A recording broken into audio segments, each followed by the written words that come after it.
Hello dear learners, how are you all? I hope आप सब बहुत अच्छे होंगे। This is Saumya and welcome to English over चाय।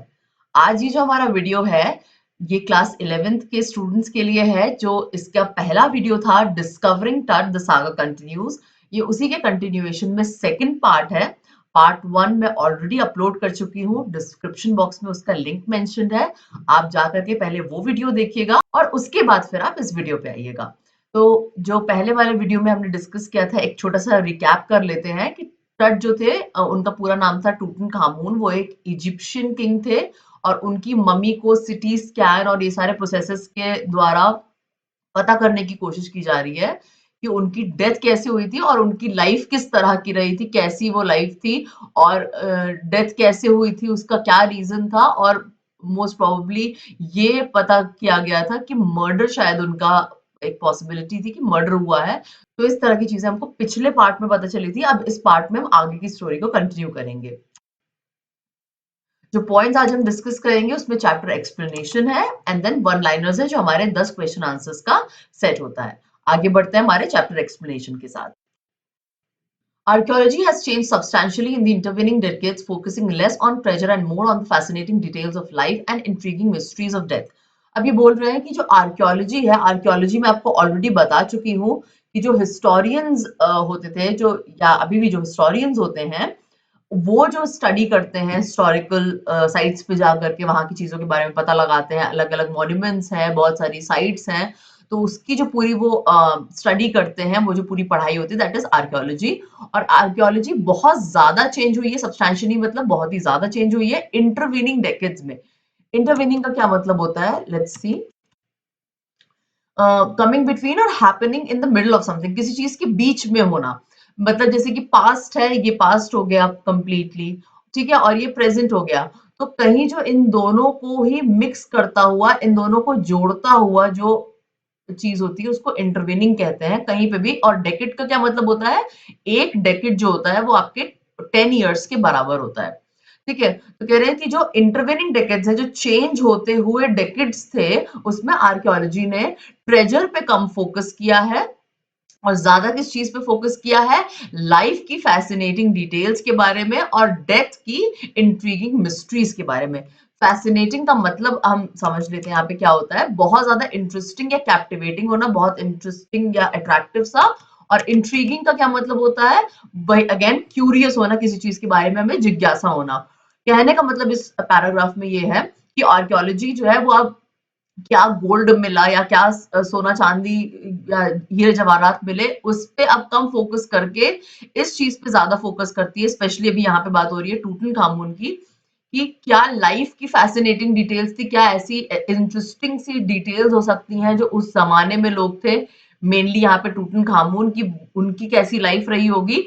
और एक ऐसा रहस्य, ऐसा ऐसी जिज्ञासा कि किस तरह से लोगों की डेथ होती होगी, या यहाँ पे किंग टूटनखामुन की कैसे डेथ हुई होगी और क्या पॉसिबल रीजन रहा होगा। अब इन सब चीजों में ज्यादा इंटरेस्ट रहता है आर्कियोलॉजी डिपार्टमेंट का। It also uses more sophisticated tools including medical technology. अब ज्यादा सोफिस्टिकेटेड टूल्स आर्कियोलॉजी के जो लोग हैं वो यूज करते हैं। सोफिस्टिकेटेड का क्या मतलब हुआ, बहुत ही एडवांस टाइप के, बहुत ही डेवलप्ड, अच्छे हाईली डेवलप्ड टाइप के जो टूल्स होते हैं, जिसमें मेडिकल टेक्नोलॉजी भी आता है। प्रीवियस वीडियो में हमने पढ़ा था कि सीटी स्कैन हुआ था किंग टट की मम्मी का, तो सीटी स्कैन भी आपका मेडिकल के फील्ड में ही आएगा। तो मेडिकल का यूज करके, डॉक्टर्स के साथ कंसल्ट करके ये लोग और अच्छे टूल्स यूज करते हैं और उससे हिस्ट्री के जो भी रहस्य है, जो राज है, उनका पता लगाते हैं। आगे हम बढ़ते हैं। In 1968, more than 40 years after Carter's discovery, an anatomy professor x-rayed the mummy and revealed a startling fact. 1968 जो ईयर था, ऑलमोस्ट कार्टर की डिस्कवरी के 40 साल बाद, 40 साल से भी ज्यादा इनफैक्ट। कार्टर, आपको प्रीवियस वीडियो में ही मैंने बताया था कि हार्वर्ड कार्टर नाम का एक ब्रिटिश आर्कियोलॉजिस्ट था, जिसने जाकर के किंग टट की मम्मी को देखा था और उसके बाद पूरा रेजिन जो थी, उसमें लिक्विड सब्सटेंस जो होता है, उसमें उनकी मम्मी पूरी सीमेंट हो गई थी और उसने सन की रेज में और इन सब में रखा था और पता नहीं क्या कुछ नहीं किया था उसको, मम्मी को बाहर निकालने के लिए।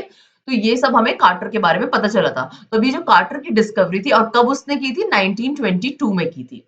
ठीक है, 1922 में की थी। उसके ऑलमोस्ट 40 साल से भी ज्यादा हो गए थे। 1968 में एक एनाटॉमी के प्रोफेसर थे। एनाटॉमी का क्या मतलब होता है? एनाटॉमी का मतलब होता है बॉडी के स्ट्रक्चर के बारे में जो पढ़ाई होती है, फुल बॉडी स्ट्रक्चर, उसको हम एनाटॉमी कहते हैं। तो इसके एक प्रोफेसर थे, उन्होंने मम्मी का पूरा एक्सरे किया था और एक बहुत ही स्टार्टलिंग सा फैक्ट उन्होंने रिवील किया था। स्टार्टलिंग का क्या मतलब होता है? बहुत ही शॉकिंग से, हैरान करने वाला एक सनसनीखेज खुलासा उन्होंने किया था कि जो वो रेजिन था, जो मैंने आपको पहले भी बताया है, जो लिक्विड सब्सटेंस था जिसने उनके किंग टट के चेस्ट को केक कर दिया था, यानी कि पूरा सीमेंट हो गया था, वो हार्ड हो गया था, उसमें से ब्रेस्ट बोन यानी कि जो उनके चेस्ट के बोन्स थे और आगे की जो रिब्स थी यानी कि पसलियां जो थी वो वहां से गायब थी, मिसिंग थी। ये एक हैरान कर देने वाला सच इन्होंने एनाटॉमी के प्रोफेसर ने बताया था। Today, diagnostic imaging can be done with computed tomography or CT, by which hundreds of X-rays in cross-section are put together like slices of bread to create a three-dimensional virtual body. अभी कह रहे हैं कि जो आज की जो diagnostic imaging होती है, डायग्नोस करने का क्या मतलब होता है? पड़ताल करना, ठीक है, जांच पड़ताल जिसको हम कहते हैं, डीपली रिसर्च करना। और इमेजिंग मतलब आपका फोटोग्राफी से रिलेटेड हो गया, फोटोग्राफ्स जो हम खींचते हैं, फोटोग्राफी पूरा। तो जो आज की जो हमारी डायग्नोस्टिक इमेजिंग है, यानी कि इमेजेस देख करके जो पूरा गहरा हम रिसर्च करते हैं, उसको हम सीटी स्कैन करके, सीटी से या फिर जिसका फुल फॉर्म है कंप्यूटेड टोमोग्राफी से हम वो कर सकते हैं। जिसमें क्या होता है कंप्यूटेड टोमोग्राफी में कि सैकड़ों, हंड्रेड्स ऑफ एक्सरेज जो होती हैं वो क्रॉस सेक्शन में, क्रॉस सेक्शन मतलब वर्टिकली, हॉरिजॉन्टली, आपका डायगनली, हर तरह से क्रॉस सेक्शन होते हुए वो एक्सरेज जो होती हैं वो बॉडी में जाती हैं और एक साथ स्लाइसेस ऑफ ब्रेड की तरह, आपने ब्रेड के स्लाइसेस देखे हैं ना, एक के बाद एक, एकदम एक देखने में एक जैसा लगता है, बिल्कुल अलाइंड होता है, उस तरह से ब्रेड की स्लाइसेस की तरह इस तरह से होता है। और 3D व्यू उसका होता है। 3 डायमेंशनल का क्या मतलब होता है, जिसको हम शॉर्ट में 3D बोलते हैं। 3D का पूरा स्ट्रक्चर क्रिएट हो जाता है और एक एक लेयर जो होती है ऑर्गन्स की वो दिखती है। तो उससे ये पता लग सकता है कि बॉडी में कौन सी लेयर में कहाँ पे क्या प्रॉब्लम हो गई है या क्या पॉसिबल रीजन हो सकता है डेथ का। तो इस तरह से ये जो टोमोग्राफी है, टोमोग्राफी का मतलब मैं आपको ऑलरेडी बता चुकी हूँ, method of creating detailed images of bodies insides. पूरी बॉडी का जो इंटरनल पार्ट है उसकी पूरी डिटेल्ड इमेजेस पूरा क्लिक करना और उसको 3D में करके पूरा स्लाइसेस ऑफ ब्रेड की तरह एक एक लेयर देखना कि कहाँ पे क्या प्रॉब्लम पॉसिबल हो सकती है। ठीक है, हम आगे बढ़ते हैं अब इसके साथ। What more would a CT scan reveal of TUT than the X-ray? वो कह रहे हैं अब इससे ज्यादा क्या हो सकता है कि टट के बारे में और क्या ही रिवील हो सकता है, और कैसे हम इससे ज्यादा क्या कर सकते हैं कि हमने सीटी स्कैन कर दिया, पूरा एक्सरे से पता कर रहे हैं, अब इससे ज्यादा और क्या हो सकता है टट के बारे में पता लगाने के लिए। और फिर फर्दर ये क्या कहते हैं कि दो सबसे बड़े सवाल जो अभी भी लिंगर कर रहे हैं किंग टट के बारे में। लिंगरिंग का मतलब होता है लटकाना किसी चीज को, या जैसे बीच में अटका हुआ, ठीक है, बीच में कुछ अटका हुआ। तो दो बड़े सवाल हैं जो अभी भी लटके हुए हैं, जो अभी भी अटके हुए हैं किंग टूटनखामुन के बारे में। तो मे बी ये जो सीटी स्कैन है ये उन दोनों सवालों के जवाब दे सकता है। तो वो दो सवाल क्या है? पहला सवाल क्या है? हाउ डिड ही डाई, उसकी कैसे मौत हुई, ठीक है, कैसे मौत हुई।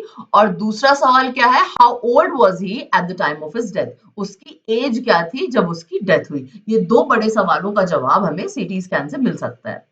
नेक्स्ट देखते हैं। King Tut's demise was a big event even by royal standards.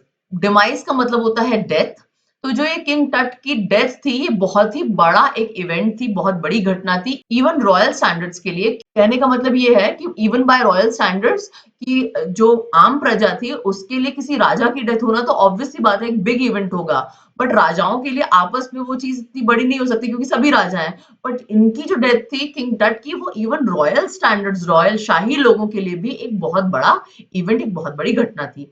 He was the last of his families line. इनकी जो डायनेस्टी थी, अपनी फैमिली की लाइन में ये आखिरी एयर थे, आखिरी रूलर थे। और उनका जो फ्यूनरल था यानी कि उनकी जो शव यात्रा थी, it was the death rattle of a dynasty. Rattle का क्या मतलब होता है? Loud shaking noise. कहने का मतलब है कि उनकी जो शव यात्रा थी, जो उनका फ्यूनरल हुआ था, पूरा जो भी प्रोसीडिंग्स की गई थी उनकी डेथ के बाद की, वो उनकी डायनेस्टी की, क्योंकि वो आखिरी रूलर थे, अब उनकी डेथ बहुत जल्दी हो गई थी, लेट टीन एज में ही हो गई थी। तो उनकी शादी भी नहीं हुई थी और आगे भी कोई उनकी डायनेस्टी को रूल करने वाला नहीं था, तो वो लास्ट थे। तो उनकी डायनेस्टी के लिए एक बहुत ही दर्दनाक चीख थी, एक क्राई था उनका, जो ये फ्यूनरल हो रहा था, क्योंकि अब उस डायनेस्टी में कोई नहीं बचा था और फर्दर उनकी डायनेस्टी आगे नहीं बढ़ सकती थी। But the particulars of his passing away and its aftermath are unclear. कह रहे हैं कि उनकी जो पासिंग अवे यानी कि जो उनकी डेथ हुई थी किंग टट की, उनके जो भी पर्टिकुलर्स थे यानी कि जो भी उनके बारे में इंफॉर्मेशन थी उनसे रिलेटेड, वो और उनकी डेथ के बाद जो जो कुछ भी हुआ आफ्टरवर्ड्स, आफ्टर माथ का क्या मतलब हुआ, आफ्टरवर्ड्स, उनकी डेथ के बाद जो भी हुआ वो अभी भी अनक्लियर है, वो अभी भी कुछ नहीं पता है किसी को कि क्या हुआ था। Amenhotep III, Tut's father or grandfather, was a powerful pharaoh who ruled for almost 4 decades at the height of the 18th dynasty's golden age. अब ये कह रहे हैं कि जो Amenhotep III थे, ये मे बी टथ के फादर या ग्रैंडफादर कोई होंगे, वो एक बहुत ही पावरफुल फेरो थे। फेरो मतलब रूलर या राजा, ठीक है, किंग, बहुत ही पावरफुल किंग थे जिन्होंने ऑलमोस्ट 4 डेकेड्स तक रूल किया था, यानी कि 40 साल तक कम से कम रूल किया था at the height of 18th dynasties golden age. 18th dynasties मतलब 18th सेंचुरी में जो उनकी डायनेस्टी थी, वो उस समय का गोल्डन पीरियड था जब उनके ये फादर या ग्रैंडफादर एमनहॉटेप III रूल करते थे। गोल्डन एज से क्या मतलब है कि उस समय इनके राज में जो भी चीजें थी वो बहुत ही अच्छी तरह से हो रही थी, प्रजा बहुत खुश थी, बहुत सारे ये इवेंट्स करते होंगे, बहुत सारी इन्होंने चीजें करवाई होंगी सोशल या रिलीजन से रिलेटेड या और भी स्फेयर्स में। इसीलिए इसको गोल्डन एज कहा जाता है, जहां पे राजा अपनी प्रजा को हर तरह से खुश रख पाए या मैक्सिमम पॉसिबल वेज में खुश रख पाए, तो इसीलिए इसको गोल्डन एज यहाँ पे कहा गया है, जो कि एमनहॉटेप III के टाइम में गोल्डन एज या गोल्डन पीरियड था। His son Amenhotep IV succeeded him and initiated one of the strangest periods in the history of ancient Egypt.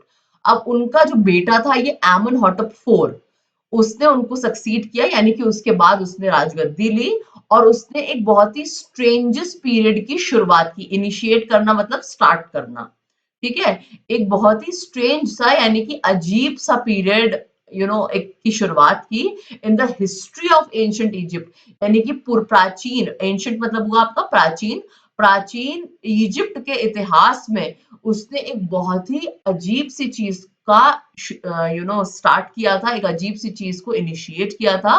किसने किया था? एमनहॉटेप IV ने, जिसने कि प्रीवियस रूलर को सक्सीड किया था। The new pharaoh promoted the worship of Aten, the sun disk, changed his name to Akhenaten or servant of the Aten, and moved the religious capital from the old city of Thebes to the new city of Akhetaten, known now as Amarna. अब ये जो नया फेरो था, ये जो नया राजा था, इसने क्या वो अजीब सी चीज की थी कि इसने एटन की वर्शिप को स्टार्ट कर दिया था, एटन की पूजा करना स्टार्ट करवा दिया था। एटन कौन है? सन disc.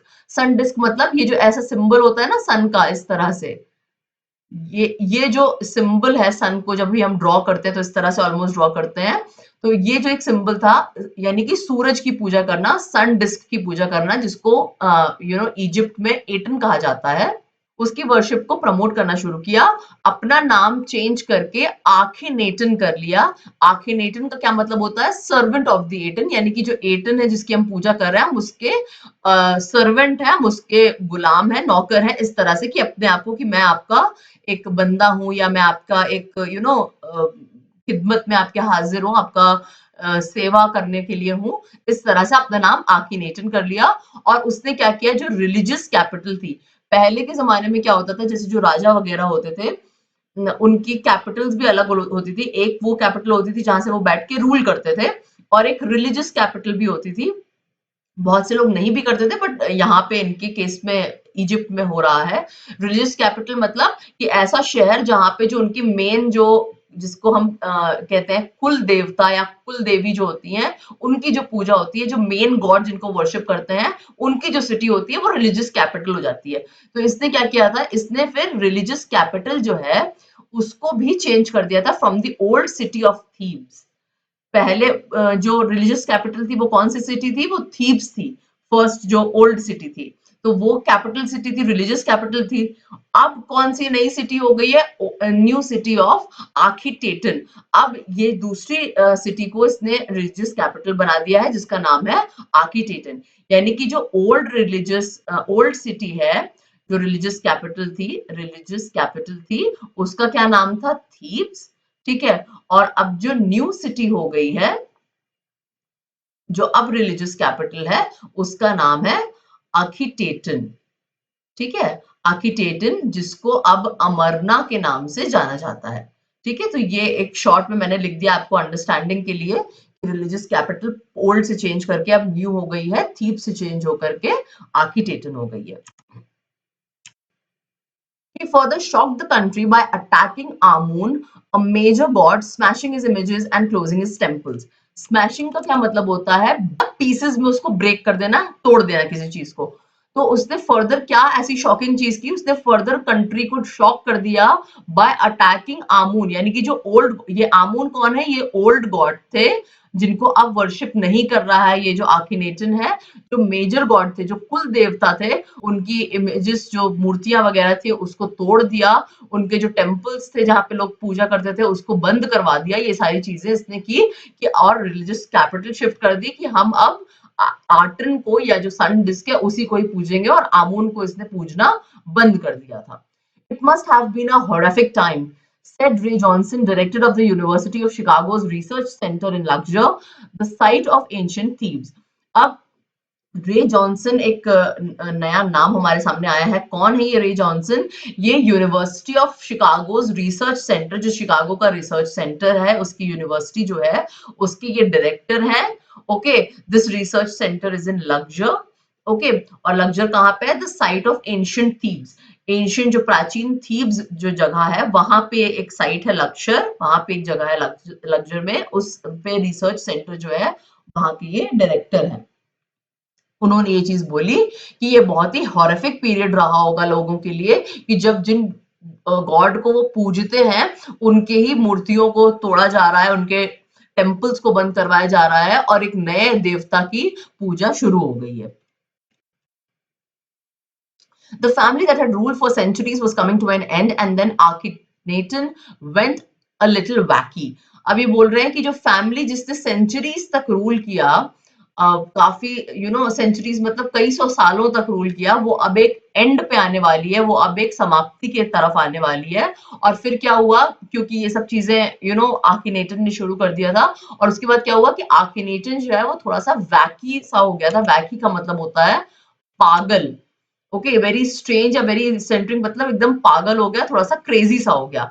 After Akhenaten's death, a mysterious ruler named Smenkhare appeared briefly and exited with hardly a trace. अब कह रहे जब ये Akhenaten ने ये सारी चीजें करवाई रिलीजियस चीजों से रिलेटेड, जब इसकी डेथ हो गई, तो एक बहुत ही रहस्यमयी सा रूलर, मिस्टीरियस का क्या मतलब होता है? रहस्यमयी। ठीक है, एक बहुत ही रहस्यमयी सा रूलर आया जिसका नाम था स्मन खारे। वो बहुत ही कम समय के लिए उसने रूल किया, बहुत ही शॉर्ट टाइम के लिए, और उसने एग्जिट कर लिया with hardly a trace. Hardly a trace का क्या मतलब हुआ? बिना एक निशान छोड़े उसने तुरंत आया, थोड़े समय तक, बहुत शॉर्ट पीरियड के लिए उसने रूल किया, और तुरंत ही बिना कोई नामो निशान छोड़े अपना, या बिना कोई हिंट छोड़े कि वो कहाँ गया, उसने एग्जिट कर लिया। कि कहाँ वो चला गया किसी को कुछ पता ही नहीं उसके बारे में। Exerted with hardly a trace, कोई ट्रेस का मतलब होता है कोई भी सुराग नहीं छोड़ा उसने कि वो कहाँ चला गया, किसी को कुछ नहीं पता उसके बारे में। And then a very young Tutankhaten took the throne, King Tut as he is widely known today. और उसके बाद, इस पेन खारे के बाद, एक बहुत ही यंग टूटन खातेन, पहले नाम उनका था टूटन खातेन, उसने वो थ्रोन को अक्वायर किया, यानी कि वो अब राजा बना, जिनको आज के समय में किंग टट के नाम से जाना जाता है। ये जो बॉय किंग थे, बॉय किंग का क्या मतलब हुआ? यानी कि वो बहुत एज नहीं थी, मे बी 16 या 17 ईयर्स की एज थी। 17 ईयर्स की तो एज पे उनकी डेथ ही हो गई थी, ऐसा स्पेक्यूलेशन है। तो बहुत ही टीनेजर टाइप के किंग थे ये, इसलिए इनको बॉय किंग कहा जाता है। और बाद में इन्होंने अपना नाम चेंज करके टूटन खामून कर लिया था, लिविंग इमेज ऑफ आमून। टूटन खामून का क्या मतलब हुआ? आमून की जिंदा या जीती जागती मूर्ति। ठीक है, आमून जो उनके ओल्ड गॉड थे, जिनकी पहले पूजा होती थी और जिनकी इमेजेस को उसने तुड़वा दिया था, मंदिरों को बंद करवा दिया था, उन्हीं की पूजा को वापस से ये करने लग गया था, और अपना नाम चेंज करके टूटन खामून रख लिया था। तो पहले क्या नाम था? टूटन खातेन, और अब क्या नाम हो गया था? टूटन खामून।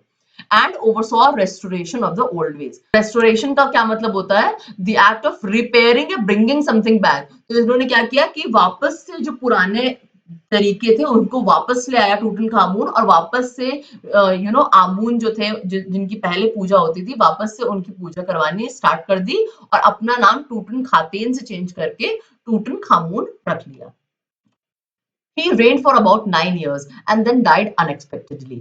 उसने लगभग 9 सालों तक राज किया, यानी कि वो बहुत ही छोटा था जब उसने राज किया होगा, क्योंकि लेट टीन्स में जब डेथ हो गई, ओके, और 9 साल तक राज किया, तो इसका मतलब बहुत ही कम उम्र में ये थ्रोन पे बैठ गए थे, गद्दी पे बैठ गए थे, और 9 साल तक राज करने के बाद अचानक से अनएक्सपेक्टेडली इनकी डेथ हो गई। बिल्कुल भी एक्सपेक्टेड नहीं था, ऐसा अंदाजा नहीं था कि इनकी डेथ हो जाएगी, और बहुत ही कम उम्र में 17-18 साल की उम्र में अचानक इनकी एक दिन डेथ हो गई। Regardless of his fame and the speculations about his fate, that is one mummy among many in Egypt. How many? No one knows. अब ये इनका जो फेम है, जो इनको इतनी पॉपुलैरिटी मिली है, एंड द स्पेक्यूलेशंस का क्या मतलब होता है? गेस करना किसी चीज के बारे में। तो मतलब बजाय इसके कि उनकी क्या पॉपुलैरिटी थी, और ये इस बात का अंदाजा लगाना या गेस करना कि उनकी क्या तकदीर थी, उनकी फेट के बारे में कि अरे कितनी जल्दी बेचारा मर गया और कितनी कम उम्र में मर गया, इन सब चीजों के अलावा जो टट है उनकी मम्मी कई सारी मम्मीज में से एक है इजिप्ट में। कितनी मम्मीज में से एक है वो अभी कोई नहीं जानता। द इजिप्शियन ममी प्रोजेक्ट, अब एक प्रोजेक्ट चलाया गया था, इजिप्शियन ममी प्रोजेक्ट, ठीक है, ममीज के बारे में पता करने के लिए या उनके बारे में जो भी रिसर्च वगैरह होती है, इस नाम का एक प्रोजेक्ट चलाया गया था, which began an inventory in late 2003. Late 2003 में अपनी इन्वेंट्री उसने शुरू की थी। इन्वेंट्री का क्या मतलब हुआ? एक लिस्ट बनाना चीजों की। तो ये जो इजिप्शियन मम्मी का प्रोजेक्ट है, ये मे बी एक लिस्ट सी बना रही होगी कि कितनी मम्मीज हैं इजिप्ट में। तो ये लेट 2003 के आसपास शुरू हुआ था, और इसने रिकॉर्ड किया था ऑलमोस्ट 600 मम्मीज अब तक, and it's still counting. 600 mummy अभी तक काउंट हो चुकी हैं, और अभी भी काउंटिंग चल रही है, कंटिन्यूड है, यानी कि जो 600 नंबर है ये प्लस में है, ये 600 के और आगे बढ़ चुका है। The next phase, scanning the mummies with a portable CT machine donated by the National Geographic Society and Siemens, its manufacturer. अब इसके बाद क्या है? ये जो इजिप्शियन मम्मी का प्रोजेक्ट है, इसने एक लिस्ट बनाई, एक इन्वेंट्री बनाई, जिसमें 600 मम्मी अब तक रिकॉर्ड हो चुकी हैं और अभी भी रिकॉर्ड हो रही हैं। उसके बाद नेक्स्ट क्या काम किया कि ये जो मम्मीज हैं इनको स्कैन किया सीटी मशीन में, सीटी स्कैनर मशीन है, और ये जो मशीन है ये किसने दी है? ये डोनेट की है इस अच्छे काम के लिए, या मम्मीज के स्कैनिंग के लिए डोनेट कर दी है national geographic society and siemens नाम की एक जो ये ऑर्गेनाइजेशन है, इसने डोनेट की है इस प्रोजेक्ट के लोगों को, जो उसके मैन्युफैक्चरर, यानी कि जो सीटी स्कैन की मशीन है, ये इसको बनाया है इन लोगों ने, ये लोग मैन्युफैक्चरर हैं इस मशीन के। ठीक है, आई होप ये आपको क्लियर हो गया होगा। King Tut is one of the first mummies to be scanned in death as in life, moving regally ahead of his countrymen. इस लाइन का मतलब ये है कि किंग टट जो है वो पहली ममीज में से एक है, यानी कि वो जो 600 प्लस ममीज निकली हैं एंड स्टिल काउंटिंग, उसमें से फर्स्ट ममीज में से पहली कुछ ममीज में से एक रही हैं जिनकी सिटी स्कैन से पूरा स्कैनिंग हुई है और उनके बारे में जाना गया है।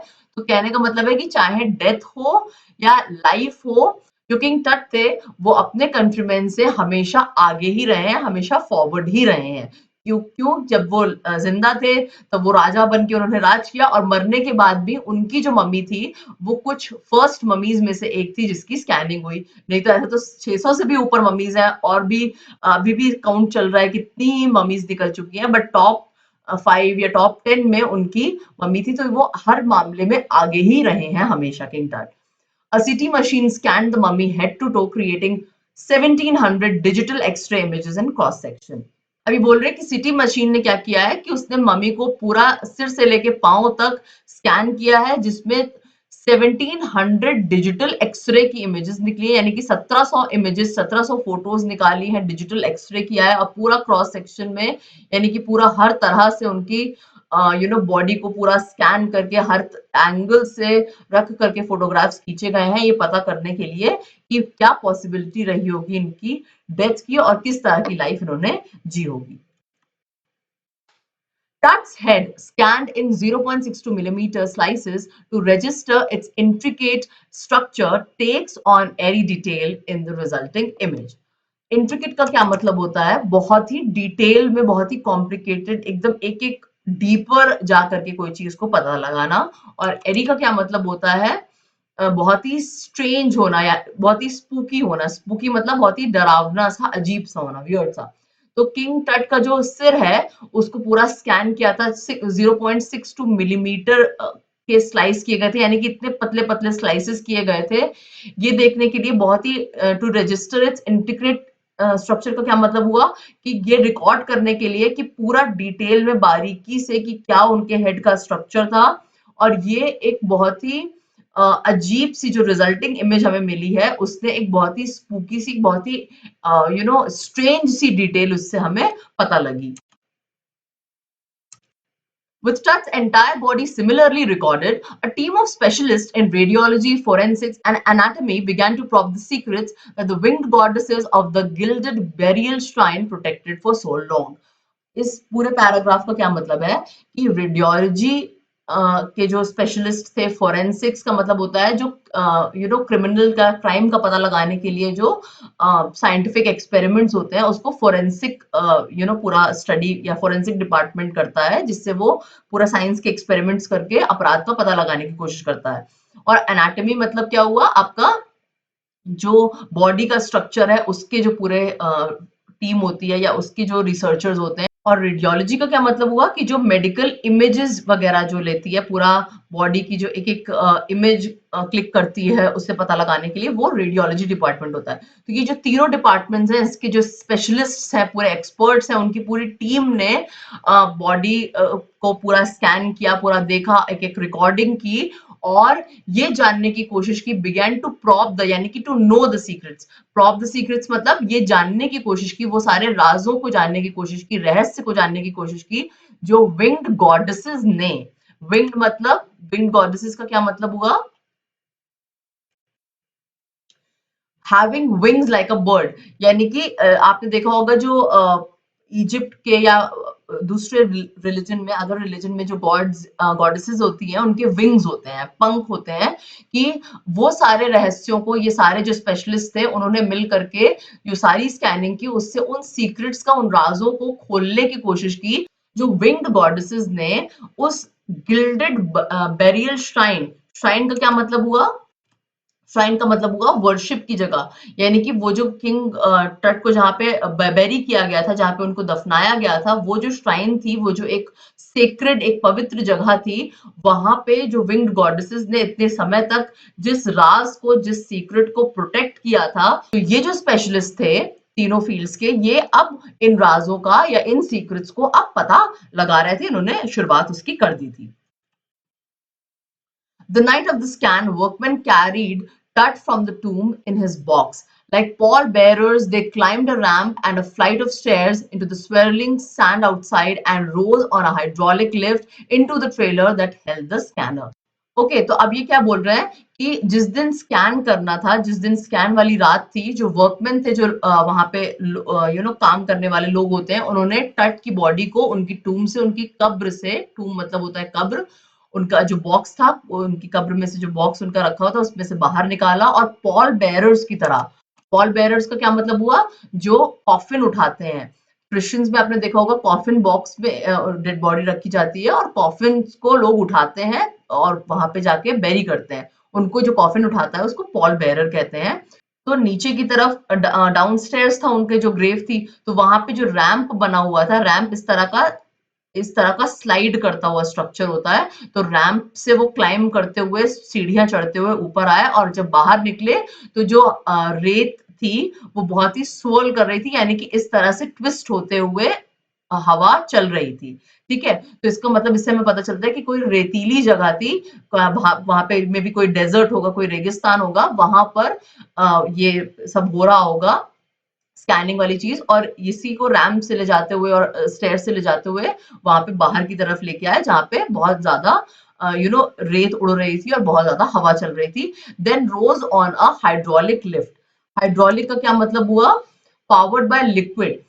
हाइड्रोलिक का मतलब वो चीज जो लिक्विड पे चलती हो, जैसे कि आपने इंजेक्शन अगर देखा होगा, तो इंजेक्शन में क्या होता है कि लिक्विड भरते हैं और उसके बाद ऊपर की तरफ पुश करते हैं, तब वो लिक्विड इंजेक्ट करते हैं आपकी बॉडी में, या जो भी मेडिसिन होती है आपकी बॉडी में इंजेक्ट करते हैं, इंजेक्शन लगाते हैं। उसी तरह से कुछ हाइड्रोलिक होता है कि कोई जो लिक्विड से चलता है, कि लिक्विड भर करके लिक्विड से वो पुश होता है ऊपर और तब वो लिफ्ट आगे बढ़ती है। तो इस तरह की एक हाइड्रोलिक लिफ्ट थी। ट्रेलर एक मे बी जगह होगी जहां पे सीटी स्कैन वगैरह का प्रोसेस होना होगा, और दैट हेल्प द स्कैनर। वही मैंने कहा कि ट्रेलर एक ऐसी चीज जिसके अंदर स्कैनर था, जिसने होल्ड किया हुआ था स्कैनर को, सीटी स्कैनर को, वहां पर वो पॉल बेरर्स की तरह जो वर्कर्स थे वो किंग टट को की बॉडी को लेके गए। 20 minutes later, two men emerged, sprinted for an office nearby, and returned with a pair of white plastic fans. The $1 million scanner had quit because of sand in the cooler fan.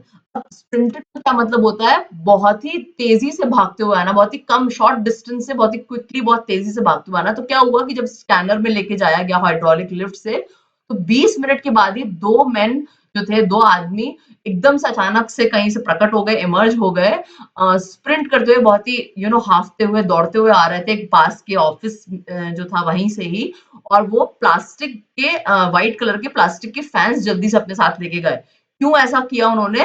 क्योंकि ये जो $1 million का इतना महंगा जो ये city scanner था, वो काम करना उसने बंद कर दिया था, उसने क्विट कर दिया था, क्योंकि उसकी जो कूलर फैन था, जो उसका फैन लगा होता है, आपने देखा होगा एसी में भी या बहुत से जो इक्विपमेंट्स होते हैं उसमें फैन लगा होता है, मशीन गर्म हो जाती है उसको कूल करने के लिए, उसमें रेत चली गई थी, सैंड चली गई थी, इसलिए उसने काम करना बंद कर दिया था। Curse of the pharaoh joked a guard nervously. अब एक गार्ड जो था उसने थोड़ा सा नर्वसली हंसते हुए मजाक में कहा कि ये फैन चलना बंद हो गया है, लगता है ये फेरो का, यानी कि किंग टट का श्राप है, वो नहीं चाहते कि उनकी बॉडी का स्कैन हो। Eventually, the substitute fans worked well enough to finish the procedure. अब ये जो substitute white color के fans आए थे, ये चल गए, इन्होंने काम करना शुरू कर दिया, और जिसकी वजह से प्रोसीजर पूरा खत्म हो पाया सही टाइम पे। After checking that no data has been lost, the technicians turned Tart over to the workman who carried him back to his tomb.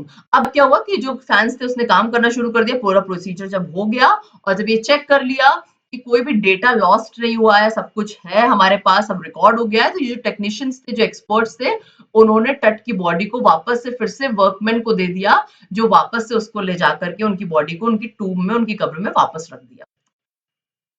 Less than 3 hours after he was removed from his coffin, the pharaoh again rested in peace where the funerary priest had led him so long ago. तो अब 3 घंटे से भी कम time लगा इस पूरे procedure में, यानी कि जब उनको उनकी कॉफिन से निकाल के वो वर्कमैन लेके गए थे स्कैन के लिए और वापस लाने तक 3 घंटे से भी कम टाइम लगा था। और 3 घंटे से भी कम टाइम में जो ये फेरो थे, जो राजा थे, वो फिर से बहुत ही शांति से, बहुत ही पीस में रेस्ट कर रहे थे, आराम कर रहे थे, जहां पे उनकी फ्यूनररी प्रीस्ट जो थे, जो क्रियाकर्म जिन पंडितों ने किया था या जो भी प्रीस्ट लोगों ने किया था, उनको जहां पे दफनाया गया था, वो वापस से अपनी उसी रेस्टिंग पीस वाली जगह पे आ गए थे, अपनी कब्र में वापस आ गए थे। Back in the trailer, a technician pulled up astonishing images of Back in the trailer, a technician pulled up astonishing Back in the trailer, a technician pulled up astonishing images of Tart on a computer screen. Astonishing का क्या मतलब होता है? बहुत ही surprising, बहुत ही strange सी। तो अभी ये तो वापस आ गए थे, इनको कब्र में वापस से वैसे ही रख दिया गया था, लेकिन जो ट्रेलर में क्या हुआ था, जहाँ पे वो स्कैनर था, जो टेक्नीशियन था, उसने बहुत ही हैरान कर देने वाली स्ट्रेंज सी इमेजेस टट की दिखाई हमें कंप्यूटर स्क्रीन पे, मतलब हमें, मतलब जो वहां पे लोग थे उनको। A grey head took shape from a scattering of pixels, and the technician spun and tilted it in every direction. Neck vertebrae appeared as clearly as in an anatomy class. अब ये ग्रे कलर का head का shape appear हुआ in from the scattering of pixels. Pixels आप में से बहुत सारे लोग जानते होंगे कि छोटी छोटी यूनिट्स होती हैं, जिनको बहुत ही पास पास से उनको रखते हैं, और उसके बाद जब भी कोई फोटो खींचते हैं उसको अगर आप बहुत ही जूम करेंगे तो आप देखेंगे छोटे छोटे से डॉट्स आपको दिखेंगे, वो पिक्सल्स होते हैं इस तरह के, और इससे पूरी इमेज फॉर्म हो जाती है, आपको पूरी एक फोटोग्राफ दिखेगी। तो ये जो अलग अलग टाइप के पिक्सल्स का स्कैटर हो गए थे, स्कैटर मतलब बिखरना, ओके। बिखरना। तो ये जो पिक्सेल्स की स्कैटरिंग हो गई थी, बिखर गए थे, उससे देखा जब टेक्नीशियन ने तो ग्रे कलर का एक सिर उनको दिखाई दिया, हेड का टाइप का स्ट्रक्चर फॉर्म हुआ और जो टेक्नीशियन था उसने स्पन किया, यानी कि उसने घुमाया, उसने उसको रोटेट किया और टिल्ट किया, यानी कि टेढ़ा करना। ठीक है, उसको पूरा टिल्ट कर दिया, हर एक डायरेक्शन से देखा, वो जो एक्सरे की इमेज निकली थी, ताकि उसको पता लगा सके कि हेड में कुछ प्रॉब्लम हो गई थी। मतलब एक एक ऑर्गन को चेक कर रहे हैं ना, तो ये पिक्सेल्स जो है ये हेड का अभी देख रहे हैं।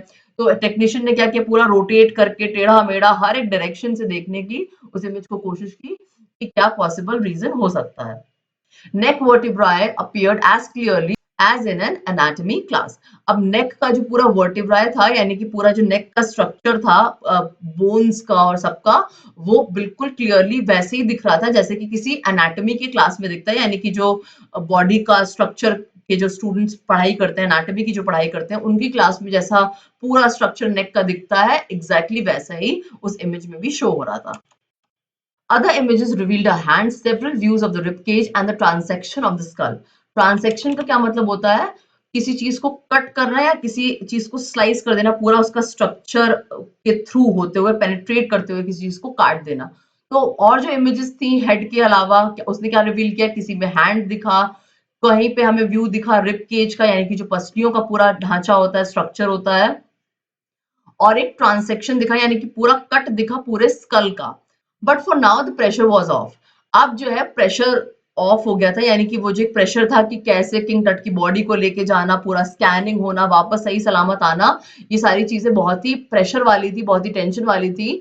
तो अब ये जो प्रेशर था ये रिलीज हो गया था, क्योंकि फोटोज इमेजेस भी सब अच्छे से आ गई थी, आराम से बॉडी को ले भी जाया गया था और वापस से अब रख दिया गया था उनकी टूम में फिर से किंग टट को। तो अब सिटिंग बैक इन चेयर, आराम से अपनी कुर्सी में बैठकर, जो शाही हवास थे, हम पहले भी वीडियो में इनका नाम पढ़ चुके हैं, ये जनरल सेक्रेटरी हैं, ये स्माइल करते हुए बोलते हैं कि मुझे बहुत अच्छा लग रहा है ये देख करके, बहुत ही विजिबल है, बहुत ही देखने वाली चीज है ये, कि कोई भी गलती नहीं हुई, कोई भी चीज ऐसी नहीं हुई जो बहुत ही गलत हो गई हो या सीरियसली गलत चली गई हो। पिछली पूरी रात नहीं सोया हूँ, एक सेकंड के लिए भी मैं सोया नहीं हूँ, मैं इतना ज्यादा वरिड था, मुझे इतनी ज्यादा चिंता हो रही थी, लेकिन अब जब सब कुछ अच्छे से हो गया है, अब मैं जाऊंगा और जाकर के मैं सोना चाहूंगा। By the time we left the trailer, descending metal stairs to the sandy ground, the wind had stopped.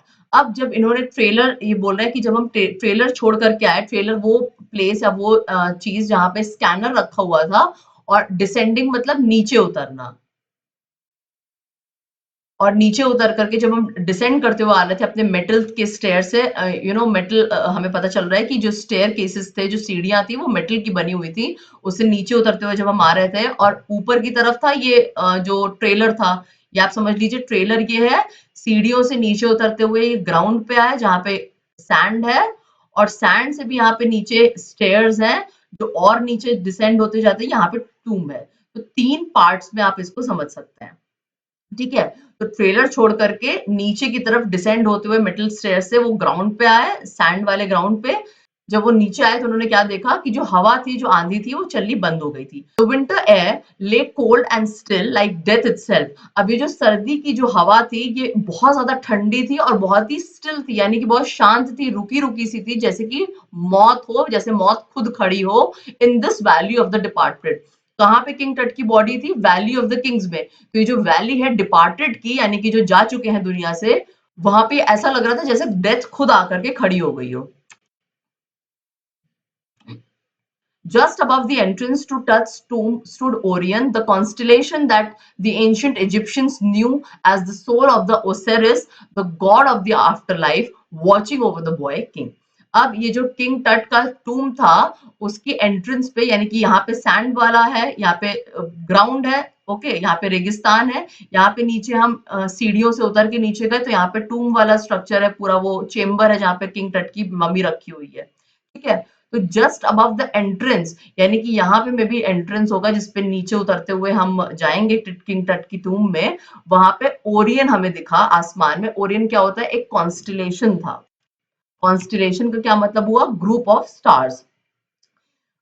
ठीक है, ग्रुप ऑफ स्टार्स जो कि आपको एक शेप में दिखेंगे। आपने कॉन्स्टलेशंस पढ़े होंगे, साइंस में भी होता है, कई सारे स्टार्स जो होते हैं वो आपस में पैटर्न सा या शेप सा फॉर्म करते हैं, उनको हम कॉन्स्टलेशन बोलते हैं। तो ओरियन भी एक कॉन्स्टलेशन है, जो इजिप्शियंस का ऐसा मानना है, जो प्राचीन काल में इजिप्ट के लोग थे, वो मानते थे कि ये ओसिरिस की सोल है, उनकी आत्मा है। कौन है ये Osiris? God of the after life, death के बाद की जो जिंदगी होगी उनके भगवान है, उसके भगवान है ये, जो ऊपर से इस बॉय किंग को यानी कि इस टीनेज राजा को देख रहे हैं। So with this we have come to an end of this entire chapter. 2 parts में चैप्टर था, आज ये लास्ट पार्ट था, सेकंड पार्ट, ये भी हमने खत्म कर दिया है। आई होप ये चैप्टर आपको क्लियरली समझ आ गया होगा। कुछ भी ऐसा है जो आपको समझ नहीं आया है, आप मुझसे कमेंट बॉक्स में पूछ सकते हैं। You are most welcome. और वीडियो आपको कैसा लगा ये मुझे जरूर बताइएगा। पसंद आया हो आपको वीडियो तो प्लीज लाइक, शेयर और सब्सक्राइब कर दीजिए चैनल को, बहुत ज्यादा मोटिवेशन मिलता है इससे। चलिए आगे बढ़ते हैं वन लाइनर्स की तरफ। Who conducted the X-ray on King Tut's mummy in 1968 and what did it reveal? किसने कंडक्ट किया था एक्सरे? एक एनाटॉमी प्रोफेसर ने कंडक्ट किया था और रिवील किया था कि ब्रेस्ट बोन और फ्रंट रिब्स मिसिंग है। How has archaeology changed over the decades in terms of focus and tools? Shifted from treasure to life details using advanced tools like medical tech. कैसे change हुई है archaeology अब focus और tools के मामले में कि अब वो लाइफ डिटेल्स पे ज्यादा ध्यान देती है बजाय सोना चांदी के, और एडवांस टूल्स यूज करती है जैसे कि मेडिकल टेक्नोलॉजी वगैरह। What sophisticated tools including medical technology are mentioned in the passage? क्या sophisticated tools का बात हो रही है? CT स्कैन की बात हो रही है। जो CT स्कैन जो डिजिटल, मतलब वो भी मेडिकल से ही रिलेटेड है बट डिजिटल चुकी है, इसलिए इसको मेडिकल टेक्नोलॉजी के साथ ही इंक्लूड किया गया है कि ये एक सोफिस्टिकेटेड टूल था जो कि यूज किया गया है पूरे चैप्टर में। What did the CT scan reveal about King Tut's chest beneath the raisin? क्या रिवील किया है सिटी स्कैन ने किंग टट के चेस्ट के बारे में? रेजिन के अंदर जो धंसा हुआ है, ये रिवील हुआ है कि जो ब्रेस्ट बोन है वो मिसिंग है और फ्रंट रिब्स जो है बीनीथ द चेस्ट रेजिन वो भी मिसिंग है। ओके, तो नेक्स्ट क्वेश्चन क्या है? What is the significance of using city in modern archaeology? क्या सिग्निफिकेंस है, क्या इंपॉर्टेंस है कि इसको यूज किया जाता है इमेजिंग के लिए, इमेजेस क्लिक करने के लिए और पूरा एनालिसिस और गहराई से हर चीज की पड़ताल करने के लिए, जो भी आर्कियोलॉजिकल फाइंडिंग्स होते हैं, जो भी हिस्ट्री से रिलेटेड चीजें होती हैं। What were the two biggest questions about King Tut that CT scan aimed to answer? क्या वो दो बड़े सवाल थे जो लिंगर कर रहे थे कि कैसे किंग टट की डेथ हुई और क्या एज थी जब उनकी डेथ हुई? Who was Amenhotep III and what role did he play in the history of ancient Egypt? ये कौन था? Amenhotep III ये एक पावरफुल फेरो था during the golden age of the 18th century. ये फादर या ग्रैंडफादर में से कोई थे और इनकी टाइम में गोल्डन पीरियड था, बहुत ही अच्छे से इन्होंने राज किया था। What were the major changes initiated by Akhenaten during his reign as pharaoh? आखिनेटन जो था उसने क्या क्या चेंजेस इनिशिएट किए थे? क्या क्या इनिशिएट मतलब क्या क्या चेंजेस स्टार्ट किए थे? उसने क्या चेंज लाया था? उसने पूरा वर्शिप का, पूजा पाठ का जो तरीका था वो चेंज कर दिया था। कैपिटल सिटी जो थी, रिलीजियस कैपिटल सिटी, वो चेंज करवा दी थी, दूसरी जगह शिफ्ट करवा दी थी और गॉड आमून की जो इमेजेस वगैरह थी, मूर्तियां थी, उस पर अटैक करवाया था। How did king Tut contribute to the restoration of old ways? King Tut ने कैसे कंट्रीब्यूट किया था कि पुराने तरीकों को वो वापस लेके आए थे? उन्होंने आकिनेटन के टाइम की जो रेन थी उसके जो तरीके थे वो वापस से चेंज करके पुराने तरीकों में लेके आए थे, यानी कि वो जो सन डिस्क की पूजा करवाने लगा था आकिनेटन, उसको चेंज करके वापस से आमून की पूजा होने लगी थी। What challenges did the team face during the CT scan of King Tut's mummy and how was it eventually completed? क्या challenges टीम ने फेस किए थे सिटी स्कैन करते समय? जो चैलेंजेस फेस किए थे वो ये था कि मैल फंक्शनिंग होने लग गया था सिटी स्कैन का, क्योंकि कूलर फैन में रेत चली गई थी, सैंड चली गई थी, लेकिन फिर भी इवेंचुअली सक्सेसफुली उनका जो स्कैन था वो कंप्लीट हो चुका था। व्हाइट कलर के प्लास्टिक के अलग से पंखे मंगवा करके उससे वो पूरा कंप्लीट हो गया था उनका स्कैनिंग। तो इसके साथ हम वीडियो की एंड में पहुंच चुके हैं। Thank you so much for watching this video. Please अगर ये वीडियो आपको पसंद आया हो तो प्लीज इसको लाइक करिए, कमेंट करिए, शेयर करिए अपने जो भी जानने वाले हैं उनके साथ में। प्लीज सब्सक्राइब कर दीजिए चैनल को। मिलते हैं बहुत जल्द आपसे अगले वीडियो के साथ। Till then take care, good bye.